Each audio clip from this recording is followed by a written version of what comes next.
Hey, welcome back, everyone. It was a little bit cloudy out there today, but that certainly didn't stop those temperatures from warming up. We got easily into those lower 70s, tying our most recent record. We'll get into that in just a minute, but here's that cloud cover lasting all the way until sunset. This is from Mary Flores out of Midland. Beautiful picture here. Thank you, Mary, of course, for sending this in. Now, temperature-wise, all right, we're starting the new year off with a bang, tying the record. Now, funny enough, this record, that was actually set just last year. Although you think 72, that's not too far above the average. So the fact that it was a record, a little bit on the surprising side. Nonetheless, hey, we are looking pretty good so far.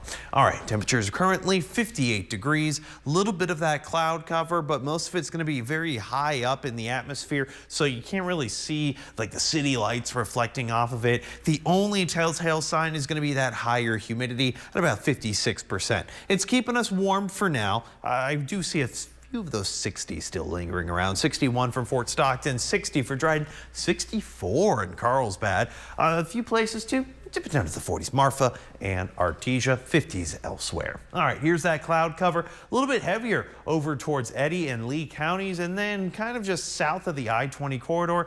No, we're not expecting rain with any of this. Yes, I know you see the little flickering there. That's just going to be radar interference. It needs to be a little bit of that very darker green for it to actually make it down to the ground.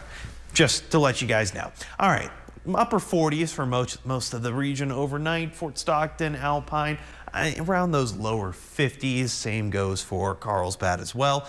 So what are we doing out and about tomorrow? Yeah, probably going to get back to work. School coming back. I don't know. I don't look at the school schedule. 47, partly cloudy. South winds about 10 miles an hour. Switching to a southwesterly flow, 10 to 15 miles an hour. That's going to jump those temperatures easily into the mid to upper 70s.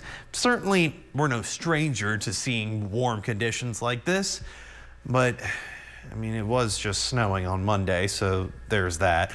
Here we go. For the next 48 hours, it's going to be a pretty calm week. Maybe some of those passing clouds here and there. Kind of, again, partly cloudy. You see a little bit clear in the day, a little bit cloudier at night. Tuesday, kind of in the same boat, although Tuesday, winds are starting to shift around a little bit. It's not really telling us a big system's coming through. If you want another big system, we're going to have to wait toward the end of the week. Notice that big dip in the jet stream extending out towards Southern California. All right, Thursday, Friday, notice how it's kind of on top of West Texas. That is going to be our next temperature drop. It's not going to be significant. It's not going to be bringing snow. No, it's just going to slowly bring us down, more so on Thursday. That's when you notice a little sprinkle possible here and there, some gusty winds by Friday, and then seasonable winter temperatures by the weekend. Sounds good to me. Ethan, what you got coming up?